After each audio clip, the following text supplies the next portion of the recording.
My name is Cabrisha, and I'll be doing an interview for ISU students. This interview is going to indicate for racism, and I'm trying to prove that racism still exists on campus. There's going to be different ethnicities and races on campus, and I'll be interviewing. And just stay tuned, okay?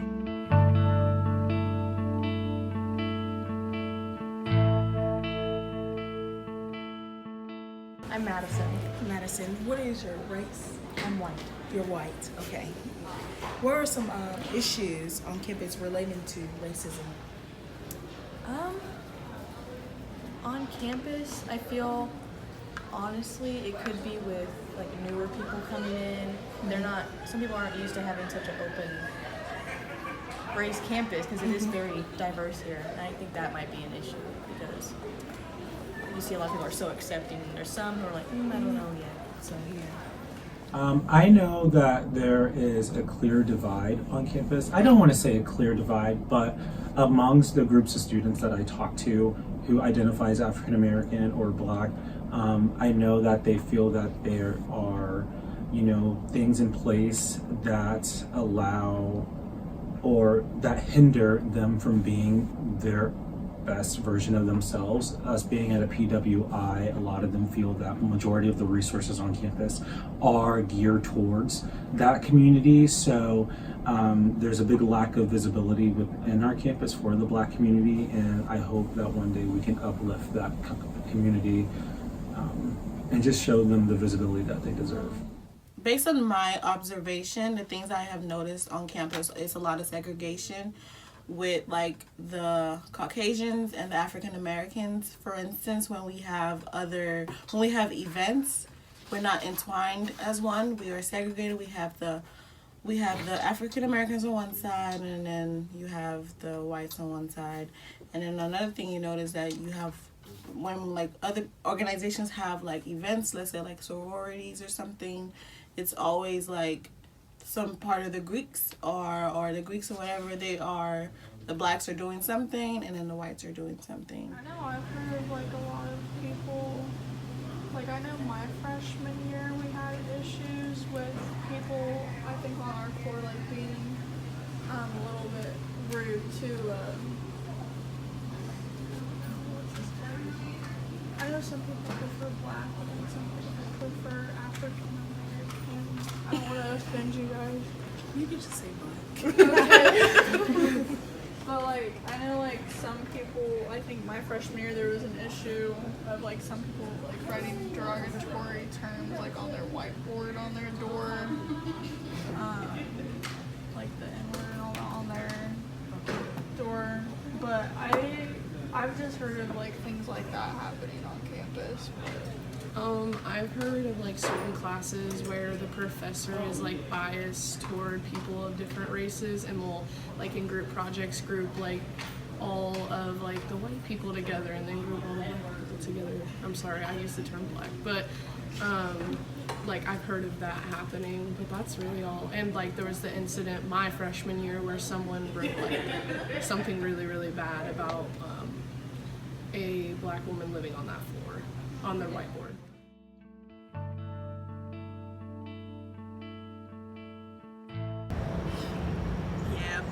Sadly, I just had this one girl. She literally just like completely just like, you could tell like I was with my friends and we were trying to talk to her and she completely just ignored us. We were trying to be friendly. I don't know if it was taken as if we were making fun of her or anything like that, but we were just trying to be friendly and she took it the wrong way. I don't know. She kind of seemed a little racist, but... A lot of people assume that just because I'm a confident Caucasian male in some of my classes, when we talk about subject matter that has to do with diversity or going through any type of diversity myself, people just assume that I've had a privileged life because there's the concept of white privilege and it's false. So just like they boo individuals that have questioned me whenever I think that white privilege is a myth in my life experience, they marginalize my experiences like they assume that I marginalize their experience. I didn't have a very good job, nor did I have good parents. So I think that just because I'm white, people assume that I came from a silver spoon. experienced those moments. It doesn't, to an extent, nowhere near the type of racism that African American would get going to a country white boy town, or I couldn't even imagine. So it's just kind of one of those situations where my experiences of racism are definitely nowhere near the magnitude of what it would be like to be another race in the United States. I experienced more of a microaggression on campus, and that was 2016, so when Trump was getting elected. And this man was highly intoxicated, I could tell, but I handled it well because obviously he thought he was going to get something out of me. He wasn't. Other than that, I haven't really experienced anything. Well, no. Actually, when I wanted to join the business fraternity, I experienced some racist, but I didn't let it bother me because after I got the scoop, I'm like, it's expected. So, we just keep it pushing. We don't let it affect us because we really know what's up. They can't deny the value, so we keep it pushing. I just had something pop in my head. I was waiting outside of a classroom my freshman year, so that was 2 years ago. And I don't know, some random person just started talking to me about, I don't know if you can this in your video. And they're like, oh, do you smoke weed? I was like, no, I don't do drugs. And he goes, oh, well, your kind's more of in the hard shit, right? And I was like, my kind, thinking women, because he was a vegan. And he goes, no, white. I'm like, oh.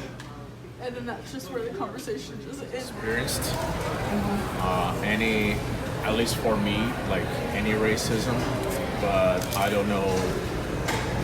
I never how can I say, saw anything related to that, so I don't know.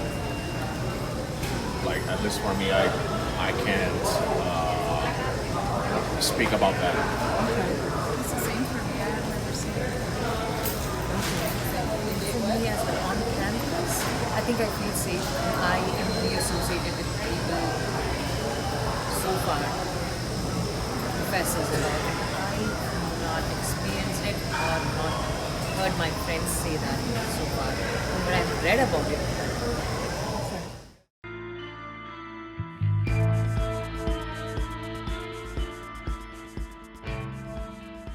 How can ISU improve on diversity? Well, they already created a social justice educator program. If that is the case, they probably could apply more with that. Another factor is, as a people, we can just always go towards the different offices they have on campuses. They have offices on campuses, but another factor is that I say again, we as a people probably should just take more initiative and get on these areas of campus and basically run them, because we have the opportunity to run them. African American women take control in all college campuses because they the more educated of the bunch, of the group. So I mean, if we take control, they really can't stop us. Okay. Have you? Black speakers at the Tilson Auditorium. Okay. And how would you appeal that to the president of ISU? Probably we'll start with an email just to we can meet up, and then probably go in there formally and be like, I think we should have more African American or Black people come and speak at the events, since a lot of people go to them anyway for classes to get extra credit. Okay. To listen. To listen. Yeah, to listen to everyone. I mean, to everybody. Not just one group of people, but everybody.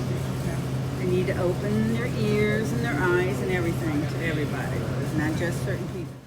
ISU doesn't really have diversity. There's not a lot going on, and even if we do have diversity, it's not recognized on campus. Which I'm Nigerian, so I've noticed that, and I'm also the president of ASU, and then we're like the 0.000% that's never recognized on campus because we're one of the diverse organizations on campus.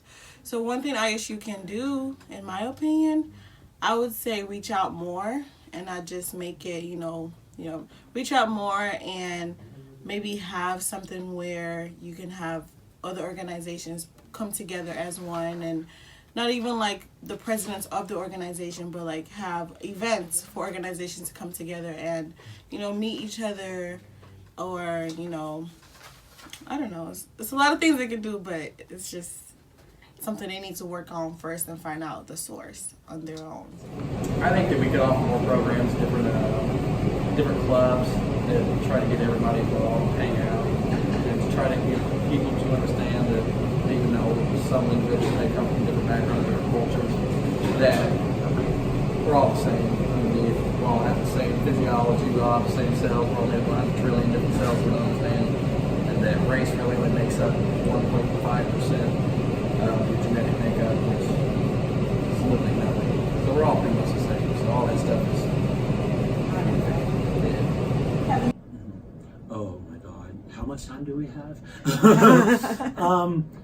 I would say a major step is to make, or something I would do if I were vice president of student affairs or something, is make trainings and workshops about different races, specifically on ISU's campus, mandatory for freshman students, giving them that exposure to the individuals that they'll be, in class with, working with, walking past every day, will allow them to create an open space to just be respectful and understand someone else's walk of life. I think by implementing a coming together of sorts, because I think that there's a lot of great things that ISU does to try to promote everybody's culture, but I think we should focus more on bringing every culture, not assimilating everyone, but everybody coming together to celebrate their own, but making it one big thing. And maybe kind of advertising a little bit more for events. I know, I've heard of events. I'm trying to think of what the organization was called, but there was a little street fair kind of thing that I was wanting to go to, but then I had someone tell me oh, you're not allowed to go to that. That's only for the African American students to go to. So yeah, and I didn't know that till after the fact. So maybe saying that to some people, because some people kind of misconstrue that. I don't know. I think they do a pretty good job, because a lot of inclusive events for everybody's welcome anywhere. There's no just only you can